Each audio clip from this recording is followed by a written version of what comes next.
Hi guys, today I thought we would talk about Piper Rochelle again. I already have a video on my channel covering Piper, but I wanted to kind of do an update because in the last video we spoke a lot about her past, her mum's past, the lawsuit that her mum was in, and all the exploitation that was basically happening to Piper Rochelle.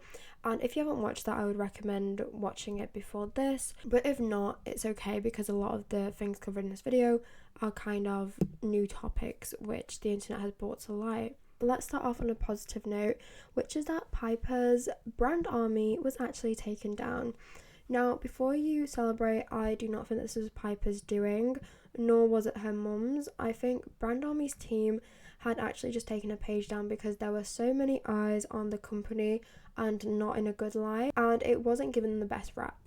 If you don't know what I'm on about, Brand Army is a website that is kind of like Patreon, where you can subscribe to a tier and then you get what the creator has promised you from that tier. And that sounds innocent, but Piper's page looked like this, which doesn't give Patreon, it kind of gives OF, if you get what I mean. And one of her tiers was $100 a month, which no child who is watching Piper is paying that amount. I do not care how big of a superfan they are, they do not have that money.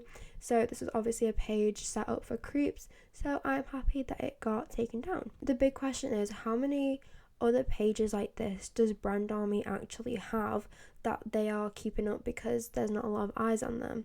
I actually think that they need to implement some sort of, I don't know, verification checks, or if they know that if a page is a minors page, they should maybe have somebody manually check it every month or 2 months to make sure that nothing weird is going on. Now, not all is well and good, however, because Piper now has something called a chirp page, which is so weird. I'll insert a clip of me scrolling through it on the screen, but it's basically a page where you can view all of Piper's TikTok, Instagram posts, YouTube posts, and her music. I knew Piper had music, but I did not know that she was still promoting it. This is actually it's insane. It's insane how much money has been funneled into the Piper Rochelle brand. It makes you think how many people are actually behind this, because at first you think, oh, it must just be her mum making all these YouTube videos, TikTok videos, and what else has she got? Instagram posts. But then you think about music and you're like, how many people is actually involved in this whole scandal? Because you kind of need somebody to produce that, and I doubt Piper's mum came up with the idea to make music herself. But then there's a ton of ads on this page as well. If this page popped up on my laptop, I would literally think that this is spamware. This girl has so many sponsorships and they're all kind of dodgy. I don't know how her child audience actually gets influenced by these. I mean, they're children, so I understand that they probably do, but the way that the sponsors are advertised, I just don't think any reputable company is looking at Piper Rochelle and being yeah, I need to sponsor her, because there is so much dodgy stuff going on, and literally one look and one scroll through any of her social medias gives very dodgy vibes. Also, on the chirp page, she has links to all her social medias, and why has this girl got so many socials? Can we give her a break? I know that she probably does not manage all of them, but still posting so much content on so many social medias is a pain, and I feel for this girl. Genuinely, she's being worked 24/7. There's also a post I found I didn't see until after I'd created my video. It's a TikTok and I'm playing it on the screen now. So it's Piper and Katy Perry, yes, the Katy Perry, dancing, and this was filmed back in October. Now I want you to look at this TikTok and tell me if there is anything weird, if there's anything wrong. If you've not spotted it, Piper, aka the 17-year-old influencer, is wearing a Breed Me shirt at the age of 17. The fact that this was posted and no one seemed to call it out then is quite worrying. To add to this, I also found this TikTok, which is a TikTok where it's not a video. It's one of those where you have music in the background and you just attach photos and you can just swipe through the photos. She posts a photo of her in bed with a t-shirt saying "send pictures," if you get what I mean. The photo's on the screen right now. Then when you swipe, it's a photo of her crying saying, "Now tell me what you noticed." I wish I could say that this was posted for rage bait, but either way, this is something that creeps would see and take advantage of. coupled with the fact that she had her brand army Piper's club link available at all time, it's a weird TikTok. I mean, they both are. Now, the last group of concerning TikToks that I found before we get into the fact that there is literally a Netflix documentary coming out is how she keeps posting these videos saying that she's going to expose her situation. So, knowing how involved her mum is in all of these videos, I think this is just to get attention or more likes and comments, you know, so people are like, yes, Piper, please, we will buy a story, please expose your situation, blah, blah, blah. So basically there's a TikTok of her saying, so y'all telling me you'd buy my tell-all book, and she is just filming herself crying, and that's just like a text overlay. But then in the caption she writes, it would be pretty boring, not gonna lie. Then why are you crying, Miss Girl? And plus we know that there would be a lot of not boring details in this book. It's just weird, and I do think that her mum is like making her post these. There's another one where she says, I want to tell my side of the story, and in the caption it's just captioned 18.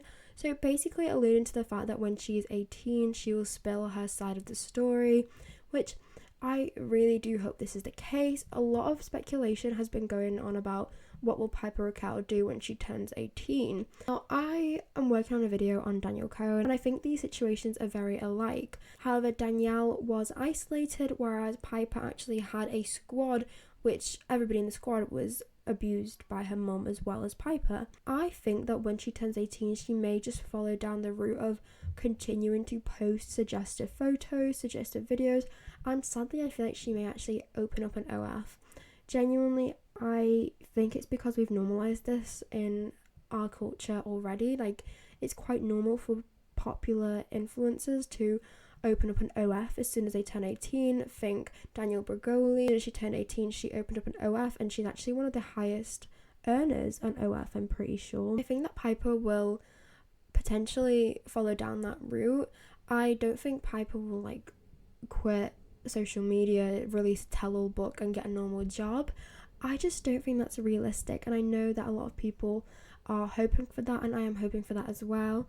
But let's be honest, this girl has, you know, not lived a normal life, and starting a normal life after social media fame is kind of scary. And I think we need to normalize that. We need to not pressure child influencers to log off the internet and, you know, go to college, go to university, get a normal job, whatever the hell, because to them that is scary. To us that is every day, but to them every day is posting for millions of fans. So when she is 18, I do not think that she's gonna release a tell-all book. I don't think that there will be anything released. Another thing to add to my theory that she is not gonna, you know, drop off the internet and just like start a normal life, and I really think that she might actually open up an OF, is the fact that she is friends with a lot of OF models already. I say friends very loosely. A lot of OF girls hang out with Piper and they comment underneath her posts, and I think that potentially this could make her feel like this lifestyle is amazing. You know, they get a lot of money, do not a lot of work, and just get to travel the world and do whatever the hell. Very similar to what Piper already is kind of doing, except that she's not posting explicit content.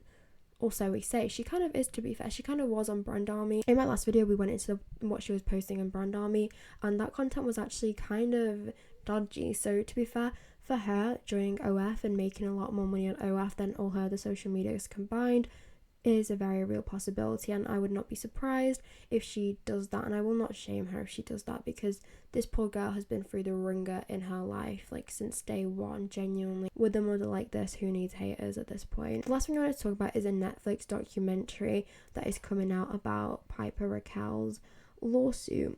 I say Piper Rockelle's lawsuit is just because in the trailer it seems to focus a lot on Piper and not a lot on Tiffany. Tiffany is Piper's mum, and I hope in the actual Netflix documentary they focus a lot more on Tiffany and not Piper, because at the end of the day it was Tiffany that exploited these kids, it was Tiffany that abused these kids, and the trailer being very hyper focused on Piper I did not like, but I'm really happy that these victims are getting to tell their story.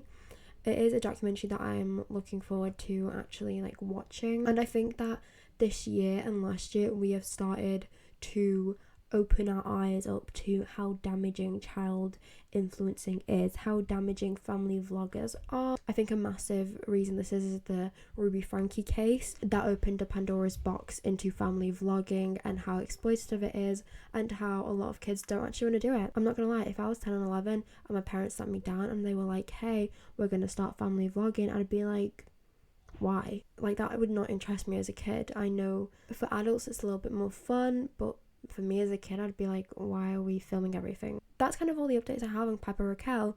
I mean, two good things. I'm happy for the Netflix documentary. I'm happy that victims have finally been able to tell their story, and I'm happy that the Brand Army community got taken down. Hopefully we can take down all the communities that minors have on Brand Army, because I'm pretty sure Piper's probably not the only one.